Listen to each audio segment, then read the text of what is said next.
Bonsoir à tous, vendredi 27 novembre, merci de nous rejoindre pour cette nouvelle édition de l'Info. Avec au programme ce soir un coup de projecteur sur une initiative de l'agglomération en faveur des demandeurs d'emploi, visite du point emploi communautaire de Montreuil-Juigné. De la danse contemporaine au quai avec la dernière création d'Emmanuel Huynh, on y découvre l'ikebana, un art floral traditionnel. Et puis aussi un voyage en photo dans le Grand Nord. Nous parlerons avec Nicolas Mingasson, notre invité, du scoop et d'un projet d'observatoire photographique de l'Arctique. Mais d'abord, cette information, petite émotion en fin de matinée au palais de justice d'Angers où se déroule le procès de l'affaire Guillouche. Comme vous le voyez sur ces images, Dominique Guillouche, le principal accusé, a dû être évacué de la salle d'audience après un malaise dû à des problèmes cardiaques. L'audience a dû être suspendue. Dominique Guillouche est ensuite resté en observation au CHU d'Angers tout l'après-midi. Les audiences devraient reprendre lundi matin avant une semaine très importante puisqu'à partir de mardi, la petite Aurélia sera présente au palais de justice. Les avocats des 18 victimes du couple Guillouche-Deneux sont tout de même inquiets. Pour eux, un renvoi du procès serait une catastrophe car il faudrait tout reprendre à zéro. Les chiffres du chômage, vous le savez, sont mauvais en Maine-et-Loire. En un an, ils ont augmenté de plus de 35%. L'agglomération a ouvert récemment en périphérie d'Angers 4 points emploi communautaires pour aider les demandeurs dans leurs recherches. Marie Coulon s'est rendue à Montreuil-Juigné pour savoir comment tout cela fonctionne. Ludivine est l'une des premières à avoir franchi la porte du point emploi communautaire. À 26 ans, cette jeune maman est au chômage depuis 6 mois. Elle est inscrite au Pôle emploi et passe son temps à scruter les offres. Des recherches qui avant lui coûtaient cher. Pour être aidée dans ses démarches, elle devait faire au minimum 1 heure de route par jour, contre 5 minutes aujourd'hui. Et j'ai aussi cherché des formations sur le site que vous m'avez fourni. J'ai relevé 2 formations intéressantes. Avant, on avait un rendez-vous par mois par le Pôle emploi, qui était fixe et obligatoire. Et des fois, ce n'était pas des heures très sympathiques, quoi. Donc, il fallait s'adapter à ça. Ou sinon, on avait la possibilité, dès qu'on avait une conseillère, elle nous donnait son numéro de mail et on écrivait notre situation par mail, en fait. Mais c'était moins pratique. Beaucoup moins pratique. Clémence Henry est conseillère. Elle accueille en moyenne 6 demandeurs d'emploi par jour. Elle les aide, les informe et parfois même les rassure. Sabrina, par exemple, est au chômage depuis peu de temps. Pour elle aussi, l'ouverture à proximité de chez elle d'un point emploi communautaire est un soulagement. Ici, elle apprend à faire ses démarches et trouve une oreille. Comme je suis présente, s'ils ont une question, ça peut les rassurer aussi. Et puis, du coup, les remobiliser parce qu'ils se sentent un peu moins seuls dans la recherche d'emploi. Ce nouveau dispositif est relié à Pôle emploi. Il est ouvert à tous les chômeurs sans limite d'âge. Il joue la carte de la proximité et c'est peut-être le remède à un taux de chômage élevé dans le département. Droit et sport, c'est le thème d'un colloque qui s'est tenu ce vendredi après-midi sur le campus universitaire Saint-Serge à Angers. La manifestation était organisée par l'Ordre des avocats et Fabrice Gadon s'y est rendu pour nous. Pour ce colloque, l'Ordre des avocats d'Angers avait fait les choses en grand avec un plateau de premier choix. Parmi les intervenants figuraient des sportifs de haut niveau comme le cavalier Nicolas Touzin, des arbitres de renom comme Pascal Garibian ou Bertrand Layec, ou bien encore l'avocate Patricia Moyersen qui défend notamment les intérêts du Paris Saint-Germain. Les professionnels du droit sont en effet de plus en plus appelés à intervenir dans des dossiers sportifs. Je vais vous prendre un exemple précis, les agents de joueurs. Maintenant, il y a un statut avec la Fédération française de football d'agent de joueur. Moi, je vais vous dire, je préfère voir des avocats maintenant intervenir comme conseil et comme agent de joueur, car en définitive, si vous voulez, c'est une garantie. L'avocat a une déontologie, l'avocat a des règles précises, et c'est une garantie du bon fonctionnement, encore une fois, du sport, de ses mécanismes et des contrats, d'avoir des professionnels du droit. Tous les grands clubs savent qu'il leur faut désormais s'entourer de juristes compétents, car les procédures en tout genre ont tendance à se multiplier. C'est vrai qu'on est devenu des cibles assez faciles. Tout le monde a l'impression que la finance d'un club est tellement aisée, ce qui n'est pas le cas, que tout le monde vient un peu nous titiller. Donc effectivement, il faut être très vigilant sur la qualité de ces conseils. Cette tendance devrait d'ailleurs se confirmer dans les années qui viennent, notamment parce que le sport professionnel est de plus en plus lié à de conséquents enjeux financiers. résultats de basket à vous donner. Les joueurs de l'ABC ont battu ceux de Blois hier soir. Salles-Jambouin par 70-47.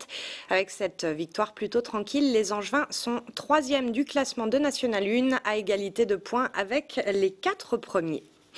Culture à présent, au château d'Angers, les organisateurs de l'exposition Splendeur de l'enluminure ont des raisons d'être heureux.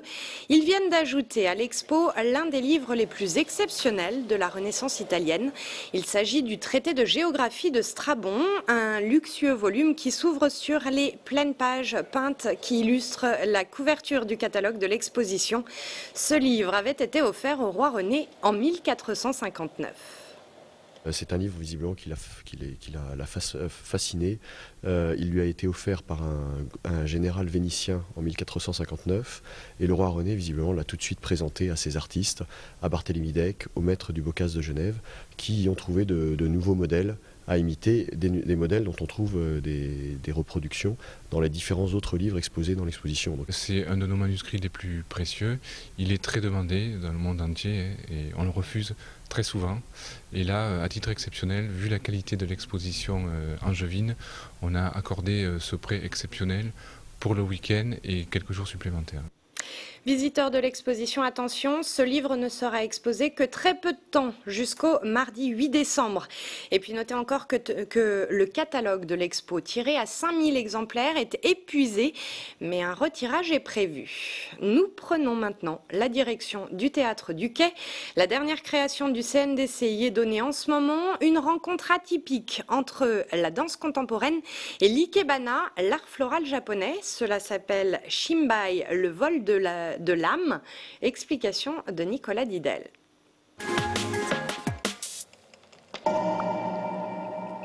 Elle a déjà mélangé l'astrophysique et la danse. Aujourd'hui, Emmanuelle Huynh continue de féconder son art en l'associant à une autre discipline. Elle a choisi l'ikebana, l'art japonais ancestral de la composition florale. Sur scène, la danseuse et Madame Okudaira, grand maître de l'ikebana au Japon, composent ensemble une suite de tableaux. Ce qui me fascine, c'est le regard qu'a porté cette personne sur la nature et comment elle l'a redompté, réorchestré pour nous faire, c'est ce que dit souvent Madame Okudaira, un nouveau visage du monde. Car voilà, si un bouquet est statique, il est né d'une succession de gestes et c'est ce processus de création qui réunit Emmanuelle Huynh et Madame Okudaira, pour qui d'ailleurs l'idée d'être sur scène n'est pas si étrangère que cela. Au Japon, elle ouvre souvent son atelier à des visiteurs pour qu'ils la voient travailler.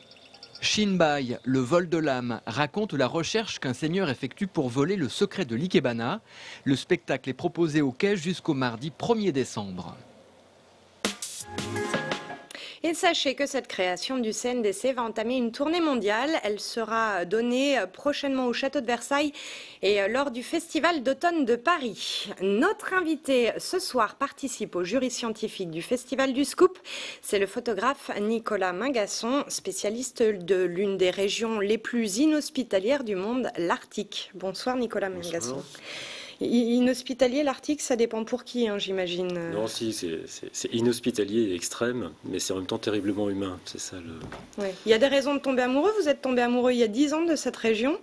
Même plus maintenant. Un peu par un hasard, on m'a proposé de faire un sujet photo sur une expédition là-bas, oui, en Russie, au pôle Nord géographique, et ça a été le hasard de la rencontre. Et j'en suis pas sorti depuis, en fait. Qu'est-ce qui vous a attiré là-bas ? C'est difficile de dire, c'est un mélange d'extrêmes, des personnalités qui y vivent, d'aventures. Alors moi, c'est très particulièrement la partie russe de l'Arctique que je connais bien, et j'adore les Slaves, donc il y a une espèce de mélange de plein de choses. On va voir quelques images qui ont été exposées lors du dernier, le Festival du Scoop de 2008. Oui. On y voit, alors on va découvrir ça au fur et à mesure, mais on y voit beaucoup de portraits de gens qui vivent là-bas. Vous êtes tombé amoureux de ces gens ? Amoureux, c'est peut-être beaucoup, mais j'ai une empathie extrême pour ces gens-là. J'adore être à côté d'eux. Et en fait, la photo, je pense que c'est surtout un moyen d'aller m'asseoir à côté d'eux et de vivre avec eux. Ouais. Qu'est-ce qui vous attire chez eux ? Qu'est-ce qu'ils ont de plus ? Qu'est-ce qu'ils ont à nous apporter, ces gens ? Ils ont un rapport très direct aux choses qu'on a perdues. Et ils ont ils ont cette... je les estime être des sentinelles, c'est-à-dire qu'ils sont vraiment sur le... Si on considère que l'humanité est une sorte de bateau, ils sont à l'avant-poste et ils voient depuis un certain nombre d'années des choses que nous, on ne voit pas.